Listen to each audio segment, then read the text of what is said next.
Someone I love takes time to listen to me and really understand my feelings, or someone I love does something special for me to help out. For this one, pipiliin ko yung someone I love takes the time to listen to me and really understand my feelings. From experience. Cams, alam niyo yung sinasabi na it's important to communicate to each other. Totoo naman yon. Pero I feel like nakakalimutan na part dun is you need to listen. Iba kapag someone that you love, kaya nilang ibaba yung pride nila, or at least set aside muna yung anger na feel nila and listen to you and understand why you feel this way. Iba talaga kapag kaya ng partner mo maki-empathize with you. Feeling ko, isa yun sa mga hanapin ko sa next na partners ko. Partners, baka trouble ang next kong relationship.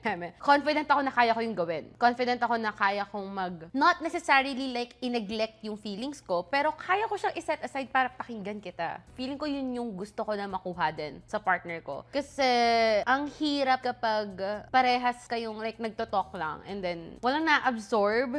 I feel like iba talaga ang active listening and understanding and empathizing sa isang relationship. Pag sinabi mong communicate, it doesn't mean just say it out loud. It doesn't mean, okay, ito yung gusto ko mangyari, ito yung feelings ko, and then ilalapag mo. Na-communicate ko na, nasabi ko na eh. I feel like hindi lang doon nag-i-stop ang communicating. Hindi lang yon. Dapat meron din listening to your partner and then seeing paano kaya tayo makaka-work around this.